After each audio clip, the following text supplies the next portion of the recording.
According to the National Electrical Code, specifically NEC 406, there is no requirement to mount a receptacle with the grounding prong facing up.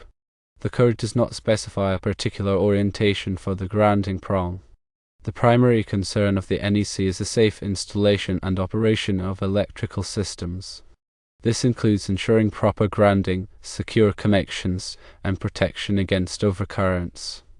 While there might be local preferences or common practices regarding receptacle orientation, the NEC itself does not mandate a specific direction for the grounding prong. It's important to consult the specific edition of the NEC adopted by your local jurisdiction, as interpretations and amendments can vary.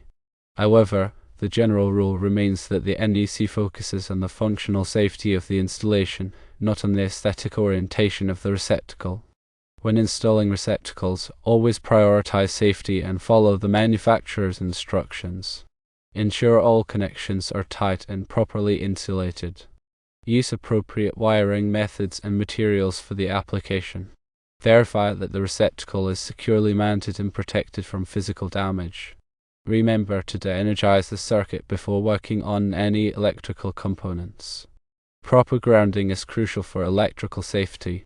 It provides a path for fault current to return to the source, tripping the circuit breaker or fuse and preventing electrical shock. The grounding conductor should be properly connected to the grounding terminal of the receptacle and to the grounding electrode system of the building. Regularly inspect receptacles for damage or wear. Replace any receptacles that are cracked, broken, or have loose connections. Use a receptacle tester to verify that the receptacle is properly wired and grounded. If you are unsure about any aspect of electrical installation or repair, consult a qualified electrician. Working with electricity can be dangerous, and it's always best to err on the side of caution. The NEC is a comprehensive set of standards for electrical installations. It covers a wide range of topics, including wiring methods, overcurrent protection, grounding, and equipment installation. The NEC is updated every 3 years to reflect changes in technology and best practices. It's essential to stay current with the latest edition of the NEC to ensure compliance and safety. Local jurisdictions may adopt the NEC with amendments or modifications. It's important to check with your local building department to determine the specific requirements in your area. Electrical inspections are typically required for new construction and renovations. These inspections help to ensure that electrical installations comply with the NEC and local codes. A qualified electrical inspector will review the plans and inspect the work to verify that it meets all applicable requirements.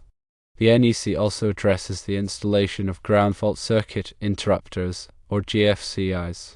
GFCIs are designed to protect against electrical shock by detecting small imbalances in current flow. They are typically required in areas where there is a risk of water contact, such as bathrooms, kitchens, and outdoor locations. Arc fault circuit interrupters, or FSIs, are another type of protective device. FSIs are designed to detect arc faults, which can cause fires. They are typically required in bedrooms and other living areas. Surge protective devices, or SPDs, are used to protect electrical equipment from voltage surges. Voltage surges can be caused by lightning strikes, utility switching, or other events. SPD are typically installed at the service entrance or at individual equipment locations. When selecting electrical equipment, it's important to choose products that are listed by recognized testing laboratories such as Underwriters Laboratories or Intertech. Listed products have been tested and certified to meet safety standards. Use appropriate wire sizes for the circuit amperage. The NEC specifies the minimum wire size for various amperage ratings. Using undersized wires can cause overheating and fire hazards. Properly support and secure electrical wiring. Use cable ties, staples, or other approved methods to prevent the wiring from sagging or becoming damaged.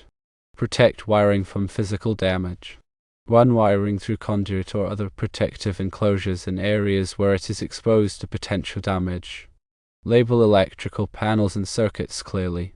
This will make it easier to identify and troubleshoot problems in the future. Keep electrical panels clean and free of obstructions. This will allow for proper ventilation and prevent overheating. Regularly inspect electrical equipment for signs of wear or damage. Replace any damaged or worn components promptly. Educate yourself about electrical safety. Learn how to identify potential hazards and how to prevent electrical accidents.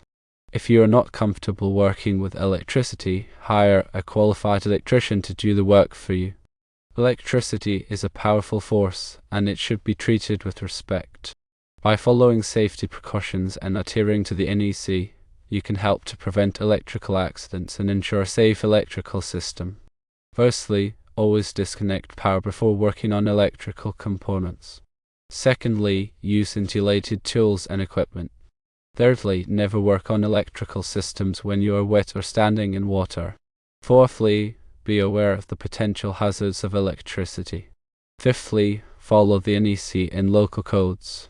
Sixthly, consult a qualified electrician if you have any questions or concerns. Seventhly, inspect the wire gauge needed based on load. Eighthly, install ground fault circuit interrupters or GFCIs where necessary. Ninthly, verify all wiring connections are tight. Tenthly, label all electrical panel circuits clearly. These steps can help avoid electrical hazards.